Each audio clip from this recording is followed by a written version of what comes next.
Oh, right.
Exercise your right to vote. Choose the one you like the most. It's your individual right to choose the one you wanna fight for you. You've got to vote. Vote, vote, vote, vote. Pick the proper candidate. You can change the course of fate. It's a decision that you must make to choose the one you think is great for you. You have to vote. Vote, vote, vote. Whoa, lift your voices loud and clear. Make some choices they will hear. Name a woman, a man, name someone who understands you too. You need to vote. Vote, vote, vote, vote. You do. You need to vote. You need to vote. You need to. It's up to you. It's up to us.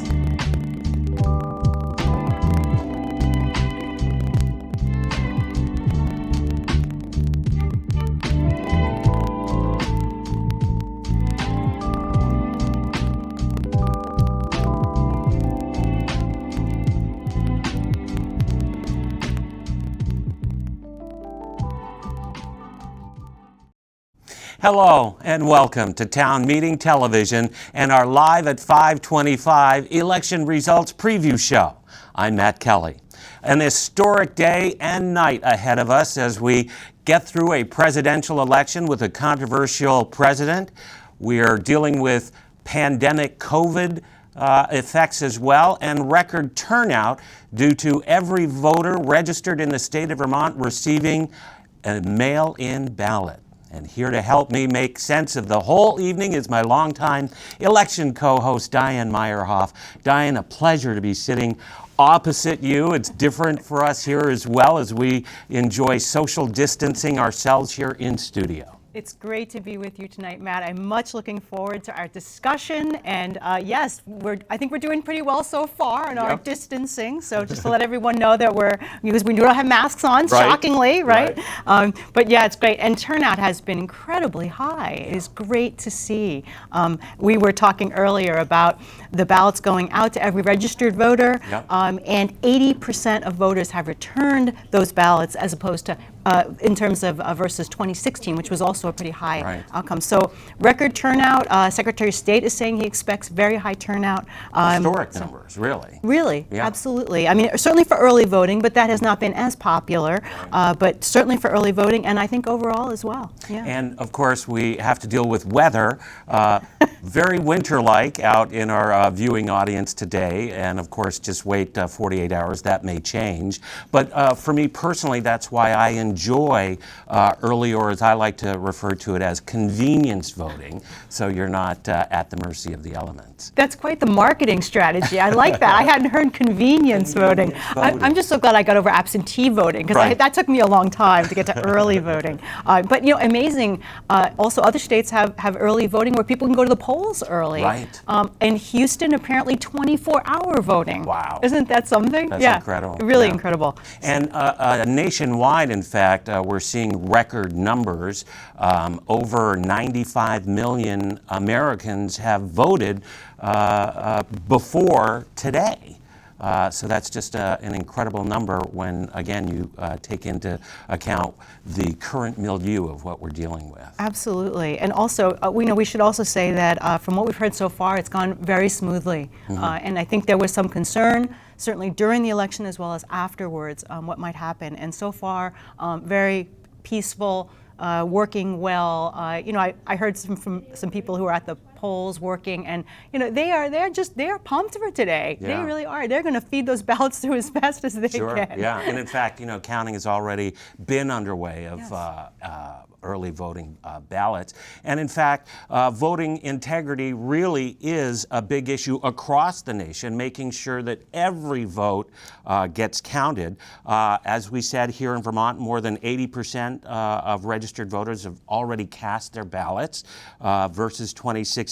So let's go ahead and take a look at some of the messages that are being shared with voters at this time of year. We're getting close to November 3rd, Election Day.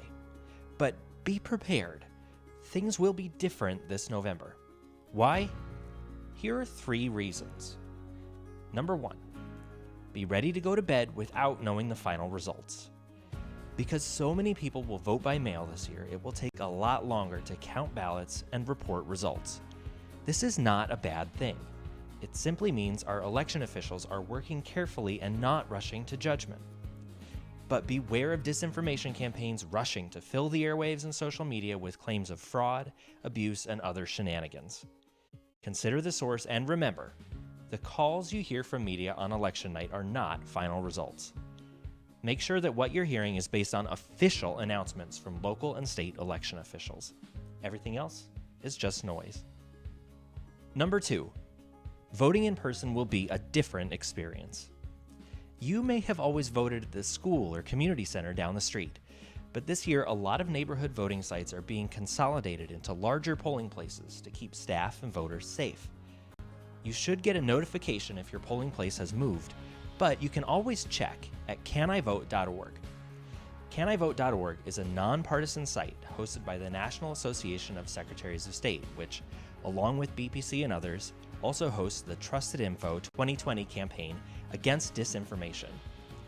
And yes, consolidated polling places and other public health precautions may mean longer lines if you vote in person.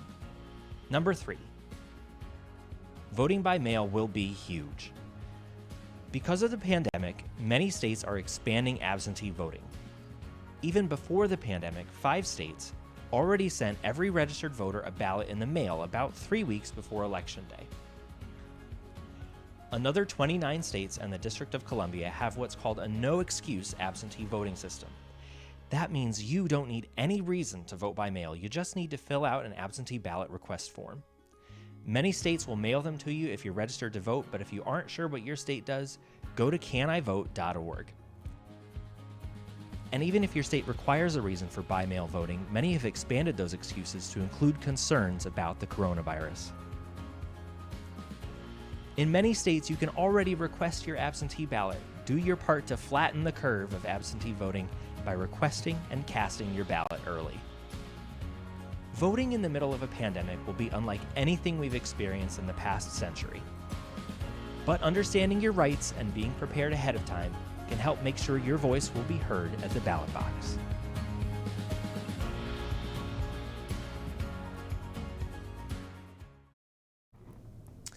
Well, a reminder that our live results show gets underway at 7:30 here at Town Meeting Television. And if you're heading out tonight, you can watch us at ch17.tv. We're streaming live on YouTube. And we also have a broadcast partner here tonight, our local low-power, community-powered radio station, 99.3 FM WBTV FM.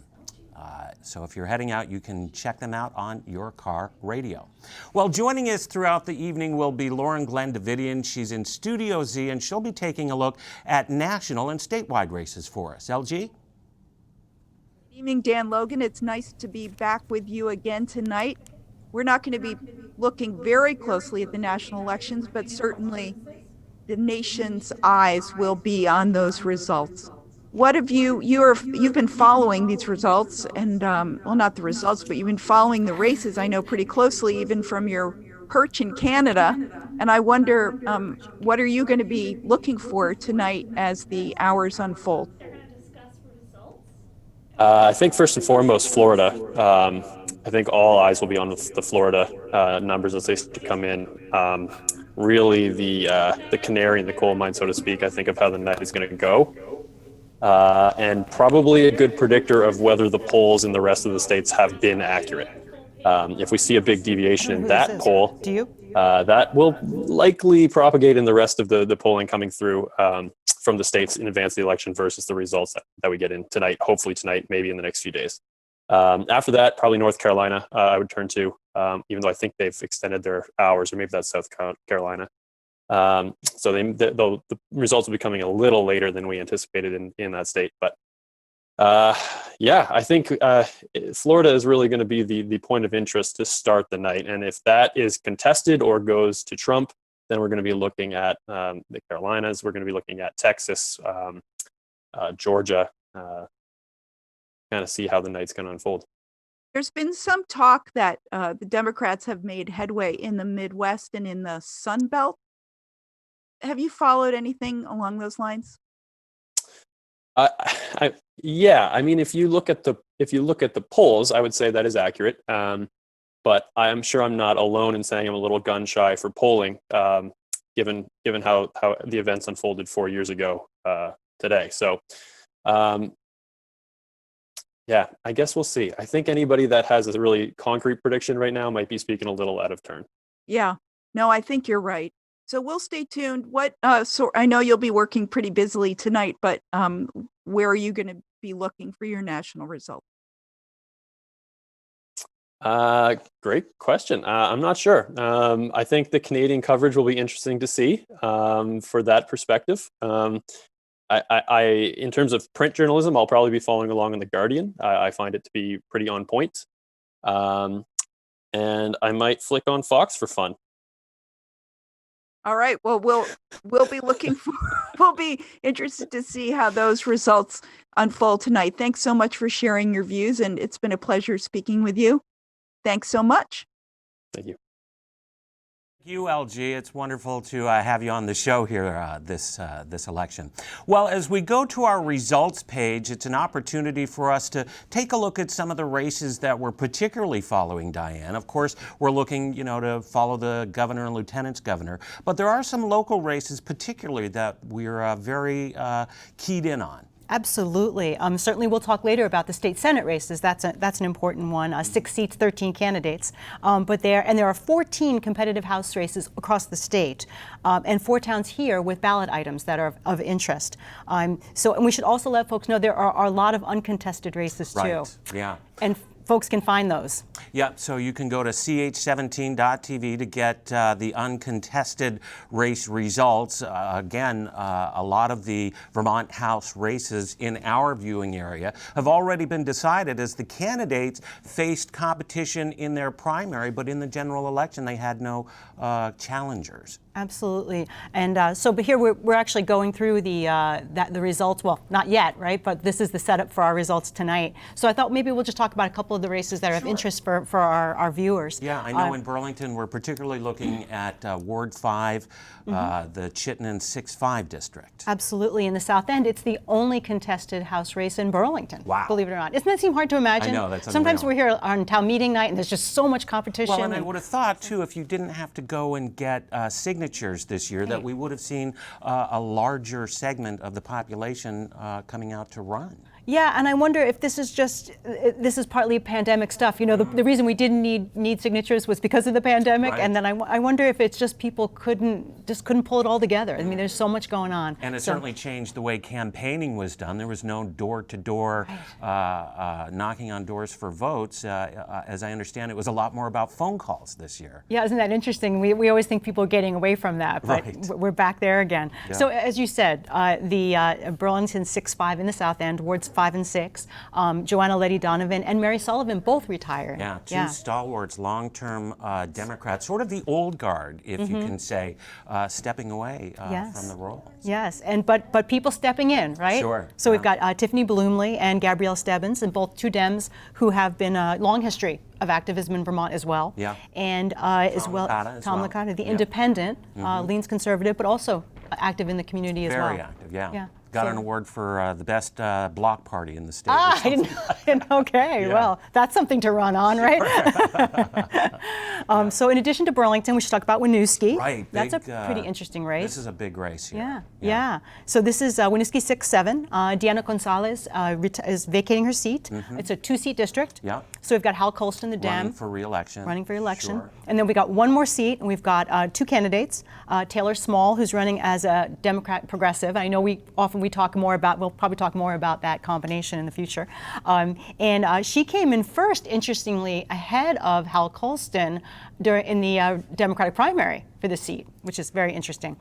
If she indeed is elected, she'll be the first openly transgendered person to serve in the Vermont legislature. That is exciting. Interesting, huh? Yeah. So again, another record-setting night here tonight as we watch the Winooski House race. Yes, and we should say James Ehlers is also a candidate running. He's also running for state senate, and he ran previously for governor. He's also running for that House seat. A little bit more recognition, name recognition. Possible. in Winooski. Yeah, So, possible. Yeah. And of course, Winooski's also got a ballot issue regarding inclusive voting for all town residents. Absolutely, yeah. So that's this. I believe it's the second municipality that has done this. I think Montpelier passed this, but it's still in the state legislature because, of course, they have to approve these Right. charter changes. Yeah. But yes, this is for local elections that all residents can vote. So, and that's been back and forth in Winooski and back and forth in Burlington. Sure, sure. And of course, you know, if it does pass, that doesn't mean that it's going to become law because, again, it does have to go to the legislature, just Exactly. like it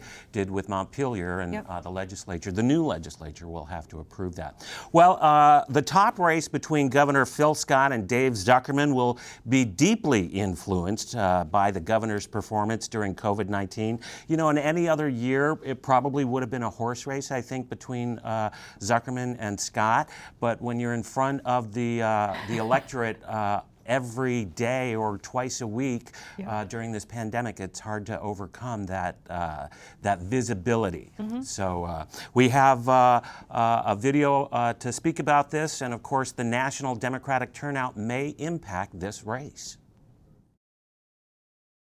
I've done a lot with my team over the last 4 years in trying to make Vermont more affordable because it doesn't matter what we do, and we need to encourage more people to come into the state.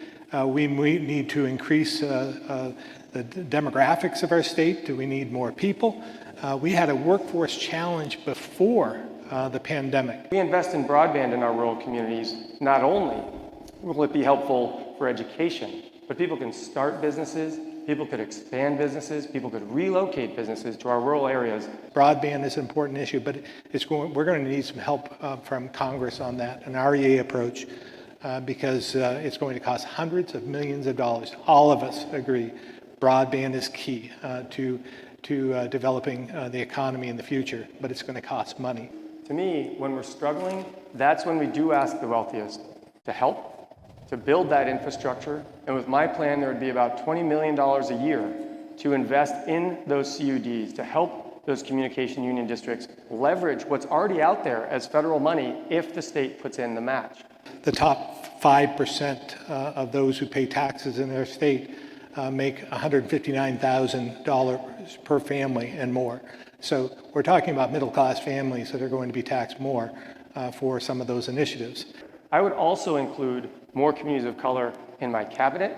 I would have people at the table at the beginning of the conversations of making laws and policies in the budget to make sure there's a lens for where we would inadvertently be continuing that systemic racism in our budget. There's no flip of the switch. There's no easy answer here. But we have to listen to what they're saying because it's real. You know, racism exists in our state, unfortunately. We see it rear its ugly head on a weekly basis in some areas of the state. We have to stand up and put a stop to it. I appreciate that you've gently stood up to President Trump. You've even said you want to join the Paris Accord, and yet our emissions are going up. You've dismissed the suggestions of your own panel, which you created, to invest in climate crisis. We need to do that. Charging infrastructure throughout the state if you're going to have EVs. EVs are part of the answer. You know, 50-60% of the carbon emissions are due to transportation. So that's an easy place to go. I'm very excited about technology. I'm very excited about the evolution of electric vehicles. And so that's why I promoted that. That citizen pressure to say to those of us in elected office, we have to act for the future of our kids and for even the future tomorrow with respect to the climate crisis. We need to invest in carbon sequestration. We need to invest much more in weatherization. Under my earlier plan that the governor is not supportive of, we would be putting $20 million additional dollars per year into weatherization. Think of the jobs that creates, and think of the savings for working class Vermonters who haven't been able to take as much advantage of weatherization because the funds just haven't been there. Because we have such a low case rate here, and we've done such a great job in Vermont that we don't have the infections that other states do. But we are developing a plan. We'll submit it to the federal government, and it'll be distributed just the way we have Zika and other initiatives over the years. And we're blessed to have a great health department, a great dedicated EPI team there, and it's really a good team atmosphere that has worked together throughout this pandemic.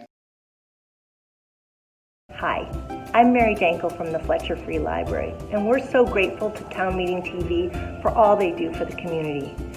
What they've done for the Fletcher Free Library is helped us during this pandemic to promote our videos that expand our outreach and show library videos. They've also helped to promote our story walk in Letty Park and helped us make a promotional video. Thank you, Town Meeting TV, for all that you do to inform and help the community learn and grow. You're watching Town Meeting Television and our Live at 525 election results preview show. I'm Matt Kelly with Diane Meyerhoff. Well, it was a cold day out at the polls, but voters braved the elements nonetheless, as we hear in this next report from Barry Silver. I actually saw that Jim Condos put out a thing where you can sign into your voter page and see that your ballot has been received. So I checked and saw that it was received. So I feel totally confident. I believe in tradition. I wanted to come and vote in person. And I got all dressed up to weather a long wait, but I didn't have to wait long at all. So it was very smooth. Everybody almost knew what they were doing. And I was very pleased and proud to be able to vote. What got you out on this cold day? What was the big thing? To vote for the people I think will help this country the most? Yeah, I just wanted to vote, other than wanting to do my part, actually contribute. You know, feel like a breath of fresh air could come if Trump's not our president. And that kind of change could happen. But I also, you know, am concerned that, you know, a leader like Biden is also what gave us kind of the runway to have a leader like Trump. So I don't, you know, I think I probably share a sentiment that many of us share, that this reality that we live in of choosing the lesser of two evils is just, you know, both disheartening, but you can't not vote. And that's where that guilt comes from. It's like, well, we have to participate. So, yeah, I'm just sitting with that. I'm here doing my duty, but I also just am continuing to challenge myself to show up every day and get involved in my community and try to make a difference inside my own heart as well. When my grandmother was born, women couldn't vote. And I'm proud of that 100-year heritage. I'm not proud of a lot of the racist tactics that we use at times. But I'm very proud that women have the right to vote, and I hope that we always will. Well, the Nazis are back in America. Stereotypically, if you were to take a cliche of American history, American pop culture, American cinema, American TV, America, we're the ones that kicked the Nazis' ass. Enough said. You know, I cannot stand and let my country have the swastika be honored amongst the red, white, and blue. It can't happen. So I vote today to ensure I do my part to see that stops now. It was a little confusing, actually. I thought we would just put it in the machine, but I guess we should have just done it earlier, but we wanted to have the experience of voting on voting day. But I've been waiting for this day for 4 years. Absolutely. It's better than Christmas. My mail-in ballot got confused with my address. Honestly, I mean, I would have gotten up earlier because I really wanted to get to the polls today. I just want to get my voice heard. Even though I know this state is Democrat, every voice and vote matters in this election. So I really wanted to make sure mine got heard this time around for sure. The mail is kind of sketchy, I think, with so much going on in this country. I think like the handing it in personally was the way I would go. Can't really trust anybody. And I really want Trump to be president again. I think this world's he's a businessman. I hate to say it, the countries are based on money. He is getting richer, he is an asshole, but you know what? So aren't the rest of us. Well, we're not rich, but some of us are assholes. And that's about it. You know, it's our civic duty. We have to share our voice. We have to use that right that we have. It's so important to exercise that right. And you need people in office that are committed to not just their own ideals, but to making this whole country work. And that's what's really important to me. So, gotta get out and vote. It's interesting. Vermont is so heavily Democratic that it probably doesn't make too much difference. If you're a Trump supporter, go ahead and vote for him. But, you know, Biden will carry the state of Vermont. I think the state races probably have more immediate meaning for most voters. And all I can say is I did my piece. I've voted every time since I've lived here. Decades.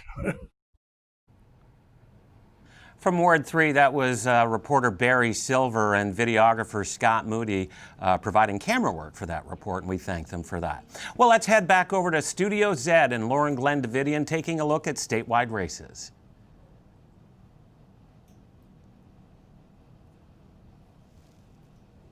Good evening, Dan Logan. It's a pleasure to see you. I know you've been working so hard for Town Meeting Television to get the election forums going and really help grease the wheels of democracy. Thanks so much. Great to see you. Hey, my pleasure. Thanks for having me. So tell us of what you're looking at for the state. I think we're done. State of Vermont has got a number of races. Maybe you could recap some of the high level races that we'll be looking at tonight. Yeah, sure. We have a pretty stacked deck for the governor's race. Several candidates, I guess, with a little bit more name recognition than others. I would have to say, if I had to forecast it, that Phil Scott comes in as a favorite based on his handling of the pandemic, and I think his polling numbers show that. We also have a lieutenant governor race that I think will come probably down to the two main party candidates. That's Scott Milne and Molly Gray. And I think that one is a little bit more hotly contested. So we'll see as the night progresses how that one unfolds. Yeah, a lot of down ticket or down ballot races as well. The Essex race is quite interesting with a couple new names on that. I think that's what 8-1, 8-3, something like that. But yeah, it should be an interesting night, especially to see how these votes come in and how quickly we see some results from some of these the more local races. And tonight, we're hoping to hear from a number of people. I understand we're going to have Congressman Welch with us. Yes, we are supposed to have Congressman Welch joining us somewhere after 8 o'clock. I think will be when we have that interview on the air, and that should be quite interesting. And we do have, I think, 15 or 16 other local interviews lined up, so there'll be quite a bit of content tonight. Well, I'm looking forward to it. Thanks so much for your work, and great to see you. Thanks, Lauren Glenn. Back to you. Dan Logan in Studio Z, thank you so much. Well, Diane, as we take a look at the state Senate, this is the race in Chittenden County that we're really looking at due to the fact that there are some vacancies here with the departure of Tim Ash and Debbie Ingram both not winning their primary. That creates a rare opening of 2 seats in the Chittenden County Senate race. Absolutely, and hotly contested. 13 candidates for, including the 4 incumbents, as you mentioned.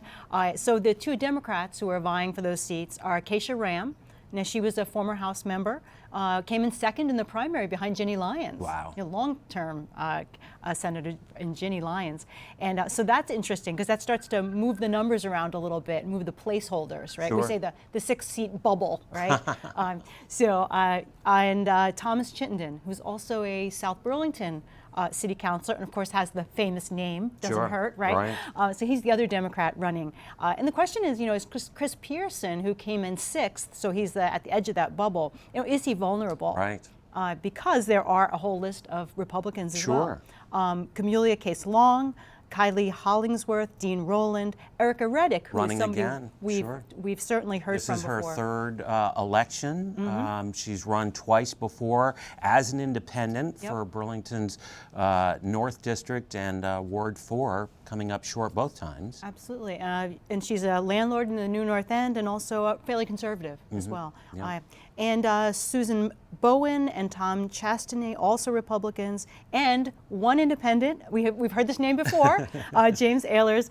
He's also running for House from Winooski, and he's previously run for governor as well. Wow. So a big slate of candidates, and be really interesting to see. Does the top of the ticket, when folks are voting president, do they just keep going with that party or not? I think that's going to be kind of interesting to see. Will as well. the presidential coattails impact the races, or will the governor's coattails impact these down ballot races? Absolutely. Yeah. Yeah. So a lot to digest. It's a historic day and certainly an historic evening on tap for us here at Town Meeting Television. We invite you to join us for all the results beginning at 7:30 right here at ch17.tv.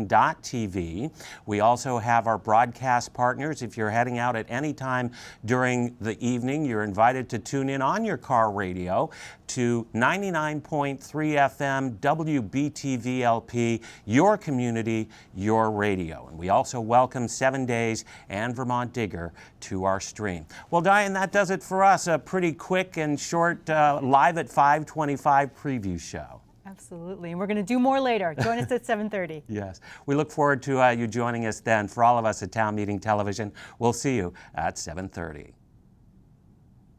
Hi everyone, my name is Enrique Balcázar. I'm part of the Migrant Justice. Migrant Justice is a dairy farm worker organization based here in Vermont. Our mission is to build voice, capacity, and power of farm workers to fight for human rights and economic justice. 4 years ago, CCTV giving us a great space to that allowed us to do the first Spanish program for farm workers in Vermont. Our program calls Nadando Contra la Corriente. It's a big step for us because that allowed that people around the state are learning about migrant justice and learning about campaigns that we are doing, the next steps of campaigns, and how they can get involved. Also listen about the events like Fiesta, soccer tournament, and regional assemblies that we are doing for farm workers to be together in create community. Thank you to CCTV channel and CCTV team for that great opportunity. Thank you.